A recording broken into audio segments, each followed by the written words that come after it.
Welcome to the Irish Farmers Journal weekly podcast.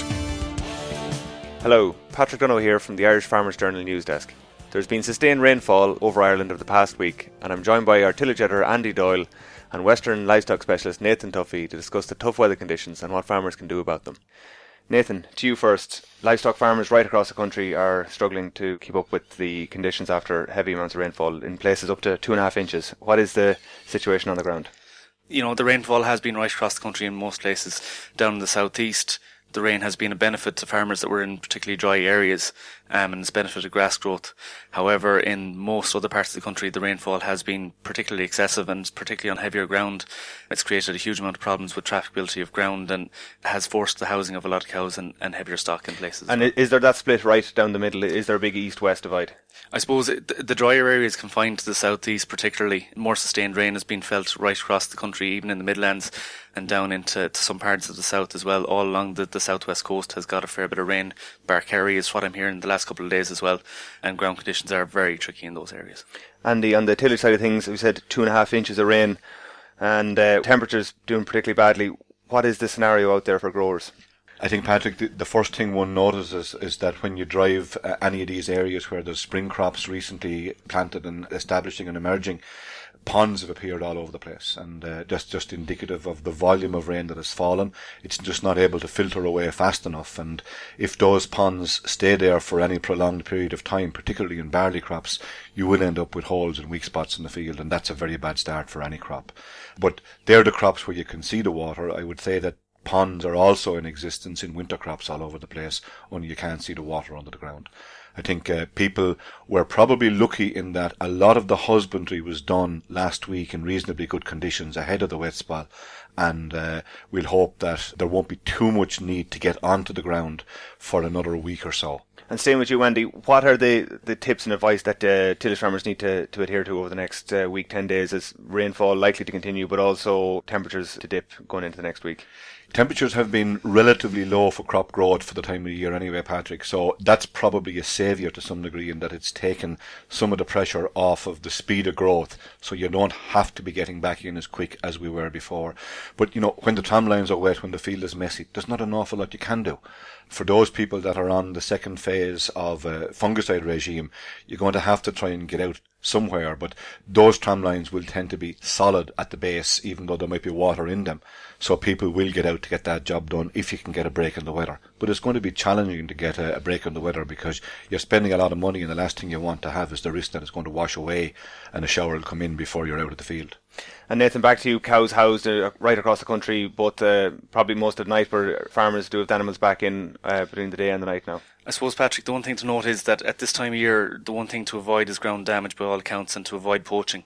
Poaching in early spring can reduce the subsequent grass growth by about 15 to 20% depending on the level, so that's one thing that's going to be avoided. As you said, you're right, there has been an awful lot of housing on a lot of farms across the country, particularly cows and heavy stock that have been housed.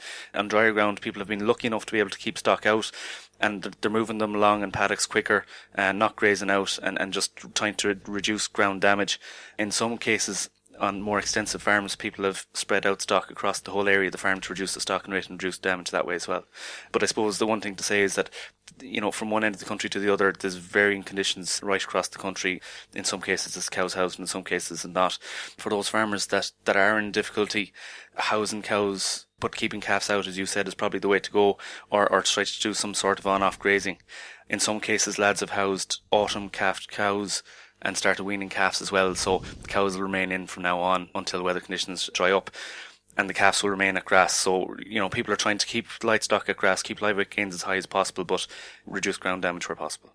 And both Nathan and Andy, you have full tips and advice on the weather conditions in this week's Irish Farmers Journal. You're listening to the Irish Farmers Journal podcast. Now, let's take a look at the issue of fertiliser prices with Irish Farmers Journal agri-business editor Eoin Lowry. Eoin, you're welcome. Oil and gas prices have decreased up on 30% in the past 6 months, yet fertiliser prices are up 5 to 7%, left many farmers scratching their head. Why is this possible? Okay, Patrick, I suppose the first thing is that energy costs make up the great majority of the fertiliser costs, account for about 3/4 of the cost of fertiliser. So that would mean that there is a direct link and there should be a direct link between oil and gas prices and the price of fertiliser. However, what we've seen in the last 6 months is that this is broken away from that old model as the demand for fertiliser has increased greater than the amount that's able to be supplied in Europe. So in effect, there's a shortage of fertiliser in Europe.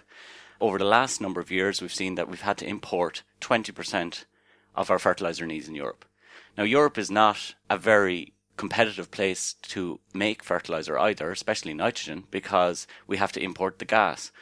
And most of that gas is coming from Russia. So the Russians have a price for gas that they price to themselves, effectively a zero price, and they use this in their fertiliser industry to reduce the price of fertiliser for themselves. And then they charge the European producers a higher price, up to 4 times the price for the gas. That makes the European fertiliser prices uncompetitive compared to international prices. And, fertiliser is one of the biggest input costs of farmers for right across the country. What should we expect on prices going forward? I think we're in a state of flux. I think right now we are paying prices which are some of the highest in the world. Because the European market is a can market compared to the global market, that's urea, can commands a premium over and above urea. And urea is traded in the international scene, and urea prices have fallen back. However, this has not seen the can price fall to the same degree at all. But I think that in the coming months, the fertiliser producers who are making high margins currently because of the drop in gas prices will come back, and we can see the price of nitrogen falling in the, for the new season, I'd say. So that would mean that over the summer and into the autumn, we would see prices for nitrogen fertiliser much lower than we are paying today. That's good news for Irish farmers who use a lot of canned nitrogen. Can you put a figure on it? Not today, and I think this is all going to come back to the supply and demand issue again. That's what drives fertiliser prices around the world.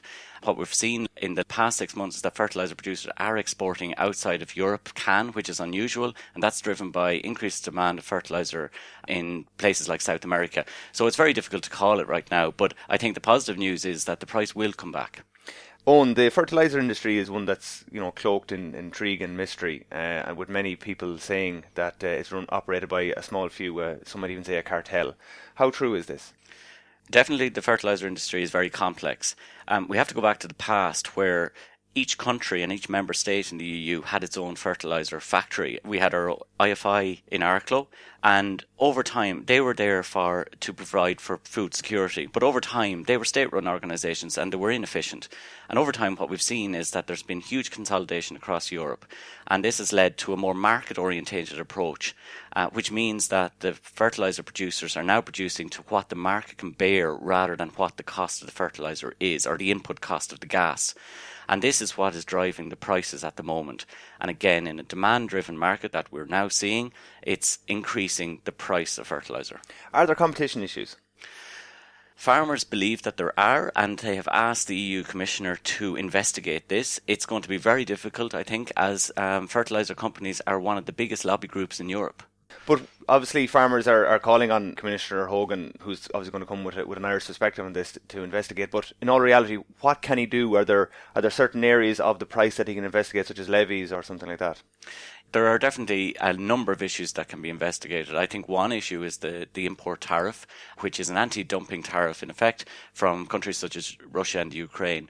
That's set at about 6.5%, which in effect adds about €20 a tonne to the price of nitrogen.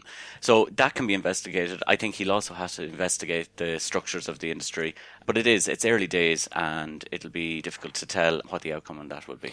And just back to Ireland, what is the size of the fertiliser market in Ireland? The fertiliser market in Ireland is about 1.3 million tonnes. That's reduced by about 30% in the last 15-20 years, and that's due to environmental regulations and better use of fertiliser on farms. So the market has decreased. However, the cost of fertiliser inputs on farm has actually increased. So I suppose that's the biggest issue for farmers today, is they can see bigger fertiliser bills while using less. Eoin, you're writing about the fertiliser sector this week. Yep, last week the IFA held an international fertiliser conference, and a full report from that conference, and also the structure of the European fertiliser industries in the agri-biz pages of the Farmers Journal this week. And also on www.Farmersjournal.ie. Eoin, thanks very much. We hope that you're enjoying this Irish Farmers Journal podcast. Find out more at Farmersjournal.ie. Before he left the Irish Farmers Journal last week, former news editor Pat O'Keefe met with a dairy farmer who is one of the regular contributors to the popular Farmer Rights column on our website. I'm Patrick O'Keefe and I'm joined here by Harold Kingston, one of the regular writers on Farmersjournal.ie. Harold, you're farming in West Cork. Tell us a little bit about the farm you run and the system you operate. Yes, I'm farming in West Cork, a place called Cork McSherry. I'm right out on the coast and I'm in partnership with a couple of neighbours, so it's a fairly fragmented farm because of that. The cows are all on my home plot. And I operate a winter milk system, partly to make sure that I make full use of the grass that I grow there. So it means in the autumn time when grass growth is dropping, I can drop my cow numbers as well on that platform by moving them to one of the outside blocks. And the intention is that every blade of grass that gets grown on the home place is primarily grazed as opposed to cut for silage. So do you calve in 2 blocks or do you calve for a long period, or what's your system in that sense? I recently moved from calving from a long period to 2 blocks, and I've down now to 2 9-week blocks. So I'm aiming at 4 particular months. That would be October, November for the autumn period calving, and then aiming at February, March as the primary areas for calving in the spring. And your milk then would be supplied to who? I'm supplying to Barry Row Co-op. It's one of the 4 West Cork co-ops, which is using the facilities in Carberry milk products in Ballineen, primarily for cheese production, but there's an awful lot of other products made from the whey and so on as well. So it's a wide and varied portfolio of products made from milk. Okay, and in terms of, is it totally a dairy system, or do you also have beef, fertilizer, or any other enterprises on the farm? No, I'm primarily dairy. There might be a few beef animals hanging around the place from time to time, but it's primarily a dairy operation now. I don't even fatten my own cull cows. Everything is sold off that way and it's kept simple. I use some products such as maize and grain for feeding the winter herd, and I actually contract that out to somebody else to grow because I keep myself concentrating on what I can do as opposed to trying to spread myself out too thinly. Okay. Obviously, West Cork milk quota has been a restriction for a lot of farmers in West Cork, as well as land availability. You know, do you plan to expand now that milk quotas are gone, or are you using all the land you can? How will your farm system be affected by the abolition of quotas? Most of my farm has actually done its expansion as it is because of the fact of the bringing in the partnership. Land availability is more of a restriction in West Cork, I think, than other parts of the country. So where you might see a 50% increase on an average across the country, I would be thinking myself maybe 35 in the short term is the most that's going to happen in West Cork. Most of the land bases around parlours, the milking platforms, are actually quite tight, and people are maximising those out as best they can. Okay, and I saw you writing recently in terms of what you plan to do in terms of concentrating basically on making maximum use of the grass that you're growing. You're close to the coast, so in terms of year-round grass growth, you have an advantage in that sense, so you're planning to capitalise on that. Yeah, I do have an advantage that grass grows pretty much all the way through the year. This particular past April has been a slight bit of a problem because of facing east, and I've had a lot of easterly wind. So some of the farm would be exposed to that, and that has limited the regrowths more than the total growths. So it is a case that you have to work with what you have. I'm lucky enough not to have frost, but I do deal with wind and the effects of the salt. And you're also not content to be just full-time busy on the farm. You're also involved off-farm. You're chairman of the Environment Committee? Yeah, the Environment and Rural Affairs Committee in IFA. I've nearly completed my 4-year term at this stage. I'm in my final year. It certainly has been interesting. It's taking up a good bit of time. I will be travelling 2, sometimes 3 days a week, and given the fact of where I'm living in West Cork, it does mean as well that I have to get to Cork City first, which is the most of an hour before I get anywhere else. So my perspective on distance going to a meeting has dramatically changed, and I do spend a good bit of time on the road. Make good use of the train and might make use of buses as well if I can, because I do have to face into milking cows the following morning if I can be back in time for. Very good. And finally, I mean, do you enjoy writing the regular updates? I know readers, they're popular readers in terms of on the Farmers Journal website, but you post every Friday there an update. Is that something you enjoy doing? Yeah, it was something that I was delighted to be asked, first of all. Suddenly realised that it was going to be weekly as opposed to monthly, and it is something that you have to get into a routine to do.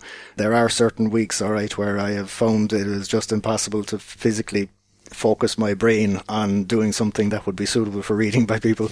So there have been 2 weeks missed in my time. But other than that, it is something I actually enjoy, and it's interesting to get the feedback on it as well. So I would be reasonably opinionated, and it is an outlet to get those opinions. Yeah, and of course you're active on social media as well, which allows feedback. Yes, to reach you in terms of hearing what readers think or agree or disagree with you. So yeah, surprisingly enough, there are a few who disagree with me at times. All right, but yeah, I'm fairly active on Twitter. It's an interesting way of picking up, that when I see some of my stuff being shared by people in the States and people in Australia and New Zealand and different places like that, it is certainly interesting that it's not just people in West Cork reading my stuff and not just people around the country, just a whole range of people and non-farmers likewise. I even have cousins who are living a long way from home starting to read my stuff as well, just to keep an eye on what's happening at home. Very good. And if you want to read more of Harold's writings, you just go to the farmer rights section on Farmersjournal.ie, and we can look forward to some more regular updates from Harold Kingston. Thanks for joining us, Harold. No problem. Thank you, Pat, and good luck in your new job at Glumbia. The Irish Farmers Journal Weekly Podcast. Finally, I'm joined by Mary Phelan of the Irish Country Living. This week, Mary, in your career pages, you're profiling the career of South Kildare man David Thornton, who is on work placement with machinery giant Claas in Germany.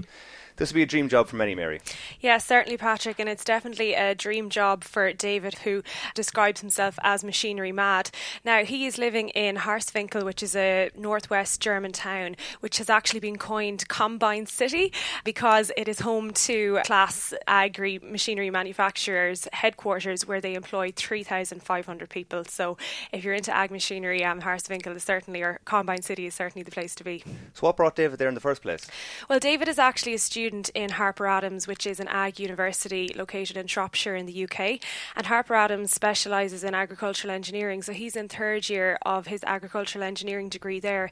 And during this year, they all go off on placement. Now, this is actually a placement with a difference because David is actually the recipient of Claas Group's Agricultural Engineering Scholarship, a feat which saw him not only get this placement in Claas, which is a 15-month work placement, but also receive £3,000 towards his fees in Harper Adams, and he also received a £500 scholarship from the Farmers Journal in conjunction with Harper Adams in Ireland. So tell me, on a day-to-day basis, what is he doing with Claas? Well, his official title is that of Trainee Functional Test and Development Engineer, which is a bit of a mouthful, but what this means really is the department that he is working in deals with functional testing of combine harvesters, forage harvesters and Xeron tractors. So they're optimising existing systems and components and machines, and they're making them more efficient. They're also testing new developments and concepts that are a few years down the line. Now, while he is kind of sitting at a computer for some of the day, it's kind of 50-50 divided between being at a computer where he's doing design work. He spends the rest of the time in the workshop doing field testing. So the kind of testing that Claas Group has to engage in for this kind of manufacturing really is because they're harvesters, whether it's grain harvesting or silage harvesting, they need to be out in a field where there's actually harvesting going on. So during the winter, this has to be done in a workshop where they simulate the field conditions. However, during the summer, a lot of the employees actually get an opportunity to go out into the field and kind of see this happening in real life, and there's a great opportunity to travel. The Claas Group is global. So, for example, at the moment they're doing testing in New Zealand on a forage harvester. Just when you're saying global, and English is a global language, but has he have to learn much of the German language to get by over there?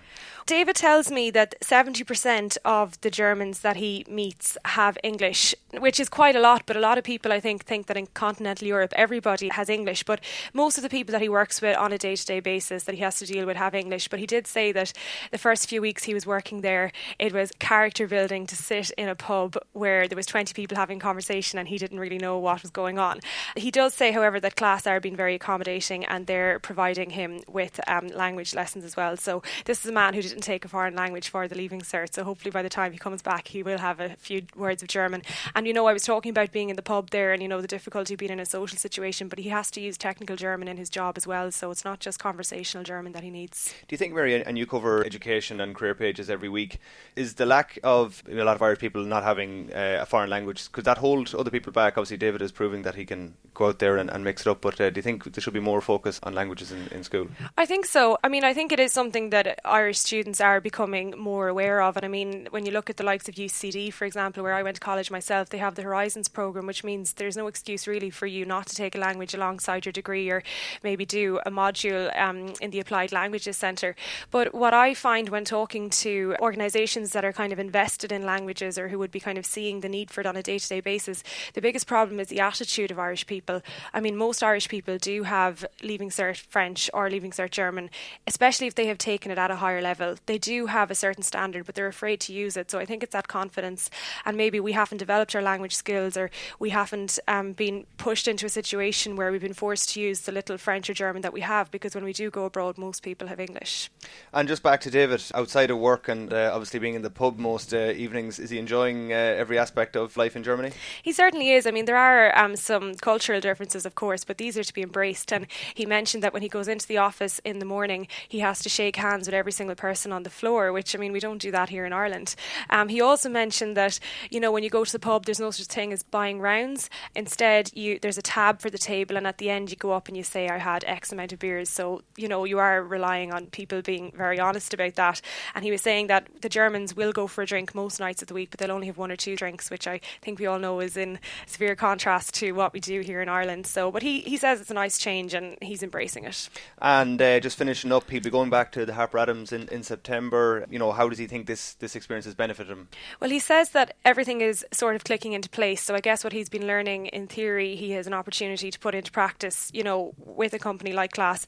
And he says he's going to go back to final year with a better understanding of what he's learning, why he's learning it, and how it will be useful. So I think if every work placement student got that out of their placement, they would be very much on track to employment afterwards. And he's hoping himself, he says that he would love to get a job with Claas after his degree. Thanks, Mary. That was very interesting. Where can we read more about David and his experience in Germany? You can read more about David's experience in Irish Country Living this week, which comes with the Irish Farmers Journal newspaper and on Farmersjournal.ie. The Irish Farmers Journal podcast, online at Farmersjournal.ie and on iTunes every Thursday.